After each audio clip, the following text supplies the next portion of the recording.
Baik, selamat pagi yang saya hormati para Dewan Juri terhormat. Pertama-tama izinkanlah saya untuk memperkenalkan diri terlebih dahulu. Perkenalkanlah, nama saya Syamsul Arifin selaku pembicara dari tim pemerintah yang akan menyampaikan dan mendukung mosi perdebatan kali ini, yaitu terkait dengan sebagai negara berkembang dengan potensi maritim, Dewan ini tidak akan menggunakan strategi ekonomi biru, Dewan Juri terhormat.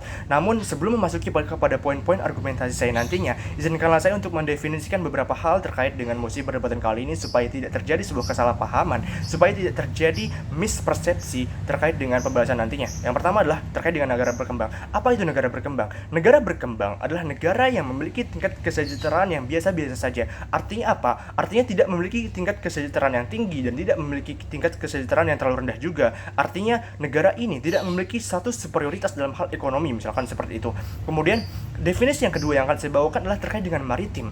Maritim adalah satu wilayah yang memiliki luas wilayah cukup luas atau memang cukup luas dan potensi yang berlimpah daripada kelautan tersebut. Dalam hal ini satu negara tersebut memang memiliki satu potensi laut yang cukup luas, sumber daya laut yang cukup luas. Dalam hal ini misalkan contohnya adalah negara kita sendiri, yaitu negara Indonesia, Dewan Juri terhormat. Kemudian yang ketiga atau definisi ketiga yang akan saya bawakan adalah terkait dengan strategi ekonomi biru. Tentu saja sudah kita sepakati bersama-sama bahwasanya strategi ekonomi biru adalah suatu strategi ekonomi untuk mencapai tujuan ekonomi dan pembangunan nasional dengan memaksimalkan satu sektor, yaitu sektor kelautan dan sumber daya kelautan dan hal-hal yang terkait di dalamnya. Dalam arti tersebut artinya kita akan menjadikan poros bahwasanya kelautan menjadi poros dalam sektor ekonomi kita, dan kita akan memfokuskan kepada hal tersebut, Dewan Juri terhormat. Masuk kepada latar belakang dan tujuan yang akan saya sampaikan pada perdebatan kali ini, yaitu latar belakangnya adalah bahwasanya satu negara berkembang dengan potensi maritim. Tentu saja hal tersebut menimbulkan sebuah keinginan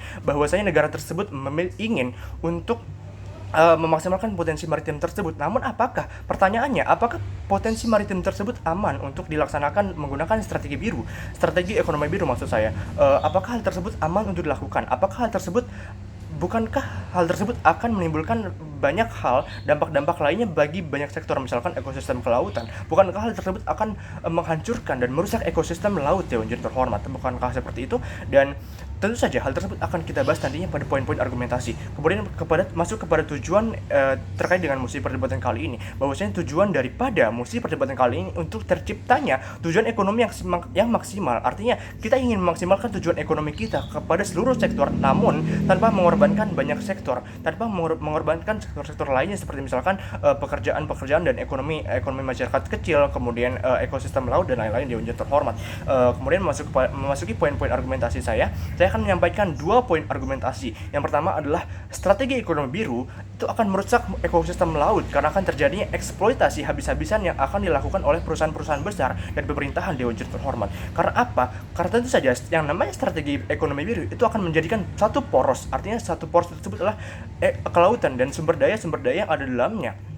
Tentu saja, jika hal tersebut menjadi satu poros, hal tersebut akan dieksploitasi secara habis-habisan, akan digerus secara totalitas tanpa memikirkan apakah dampaknya. Kemudian hal tersebut akan menimbulkan satu masalah-masalah baru, seperti misalkan kerusakan ekosistem laut. Bukankah dengan kerusakan ekosistem laut, jika hal tersebut terjadi, itu akan menimbulkan masalah-masalah lingkungan. Kemudian Indonesia malah akan menjadi tidak dapat memaksimalkan sektor-sektor lainnya dalam hal kelautan. Misalkan apa? Misalkan jika lautnya rusak, Indonesia tidak akan dapat memaksimalkan potensi-potensi daripada sektor pariwisata, karena Indonesia sudah tidak memiliki laut yang cantik lagi, Dewan Juri terhormat. Indonesia sudah tidak memiliki potensi laut untuk dijadikan sektor pariwisata lagi karena lautnya sudah rusak. Dan tentu saja masalah-masalah lingkungan akan tercipta dari hal ini, karena yang kita ketahui bersama bahwasanya jika ekosistem laut rusak, tentu saja ikan-ikan yang ada di dalamnya tidak akan memiliki sumber pangan yang baik, sumber pangan yang mencukupi, sehingga hal tersebut akan menimbulkan penurunan populasi daripada ikan itu sendiri.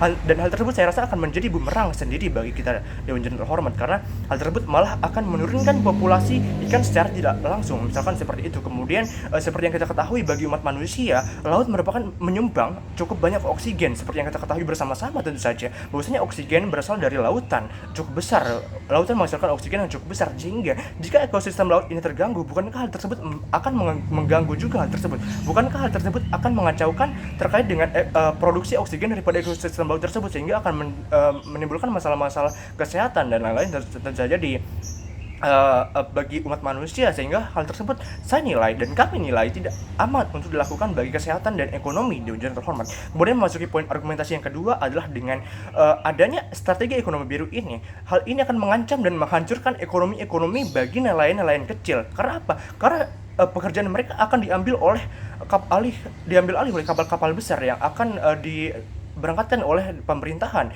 dan perusahaan-perusahaan besar misalkan seperti itu, karena mereka tidak memiliki teknologi, sedangkan yang mereka butuhkan untuk menerapkan strategi ekonomi biru dengan maksimal tentu saja kapal-kapal besar yang memiliki teknologi-teknologi canggih maupun teknologi-teknologi canggih yang akan dikirimkan ke laut, sehingga nelayan-nelayan kecil akan kehilangan pekerjaan mereka, dan hal tersebut berpotensi juga untuk menimbulkan satu kemiskinan yang baru. Dan tentu saja hal tersebut akan menjadi PR bagi pemerintahan kita, bagaimana cara mengatasi kemiskinan tersebut. Dan tentu saja hal tersebut dinilai dan kita sepakati bahwasanya saya rasa hal tersebut malah akan menimbulkan masalah-masalah yang akan terjadi seperti itu, Dewan Jurnal Hormat.